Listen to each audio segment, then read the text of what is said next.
નમસ્કાર મિત્રો, તાપી પાઠશાલામાં આપનું સ્વાગત છે. આજે આપણે નરસિંહ મહેતા દ્વારા રચવામાં આવેલ કાવ્ય જળ કમળ છાંડી જાને બાળા લિરિક્સ સાથે સાંભળીશું. આ કાવ્યમાં નટખટ કાનુડો અને યમુના નદીમાં રહેતો કાળિયો નાગ, આ બંને વચ્ચે જે યુદ્ધ થયું એની વાત કરવામાં આવી છે. આ યુદ્ધ શા માટે થયું, નટખટ કાનુડો યમુના નદીમાં શા માટે ગયો એ સાંભળીએ. ગોકુળ ગામ એટલે નટખટ કાનુડાનું ગામ. ગોકુળ એક સરસ મજાનું ગામ હતું. એ ગામના લોકોનો મુખ્ય વ્યવસાય પશુપાલન અને દૂધ ઉત્પાદન. લોકો ગાયો રાખે. ગાયના દૂધમાંથી દહીં, માખણ, ઘી વગેરે બનાવે અને પછી મથુરામાં વેચે. ગામના છોકરાઓ દરરોજ સવારથી સાંજ સુધી ગાયો ચરાવવા જંગલમાં જાય. ગાયો ચરતી હોય એ સમયે છોકરાઓ ભેગા બેસીને જાત જાતની વાતો કરે. ઘરેથી લાવેલું ભાથું વેચીને ખાય અને મજા કરે. ક્યારેક યમુનાને કાંઠે જુદી જુદી રમતો પણ રમે. યમુના બહુ જ ઊંડી અને તોફાની નદી. આટલું ઓછું હોય એમ એમાં એક કાળિયો નાગ પણ રહે. નાગ બહુ જ ઝેરી. નાગના ઝેરના લીધે કાળિયો નાગ જ્યાં રહેતો એટલા ભાગનું પાણી પણ ઝેરી થઈ ગયેલું હતું. ગોવાળો રમતી વખતે કાળિયો નાગ જ્યાં રહેતો હતો એ ધરાથી દૂર જ રહે. એક દિવસની વાત છે. બધા મિત્રો નદી કાંઠે ગેડી દડો રમતા હતા. ગેડી દડો રમત પણ ક્રિકેટ અથવા હોકી જેવી જ હતી. કાળિયા નાગના બીકને લીધે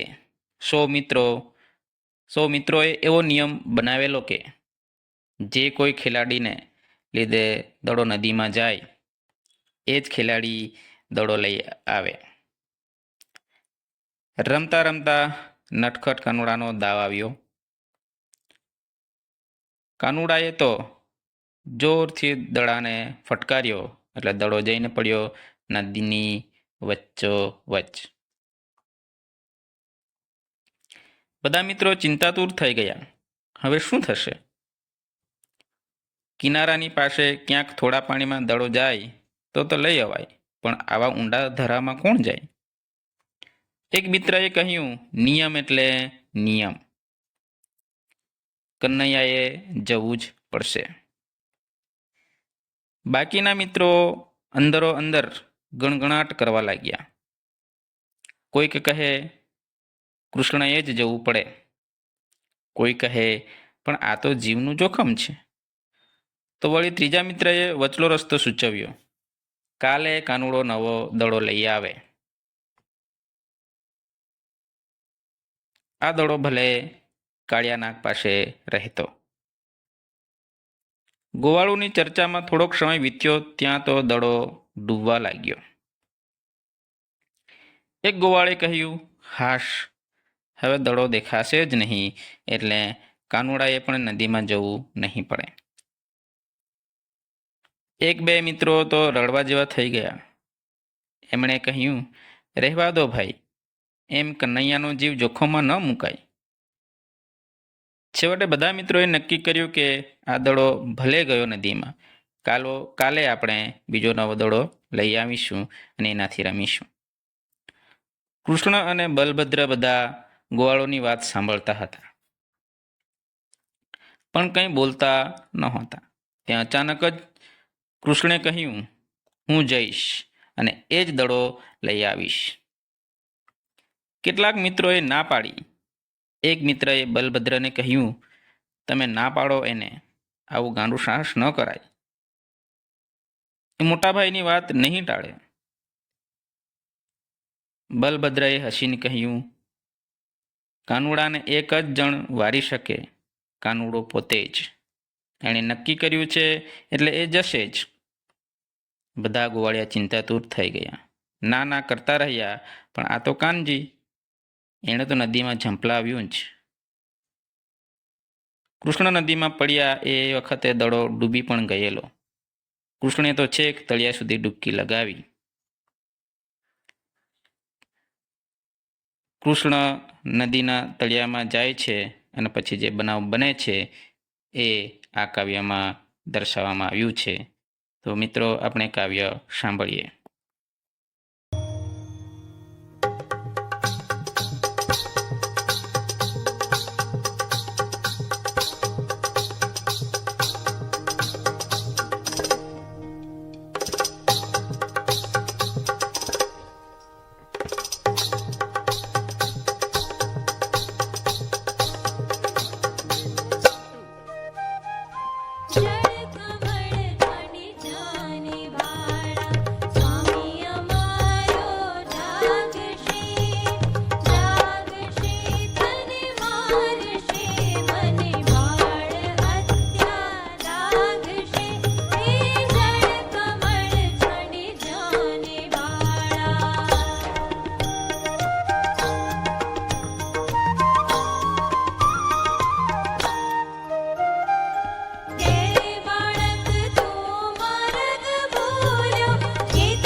મારું નામ કૃષ્ણ કાન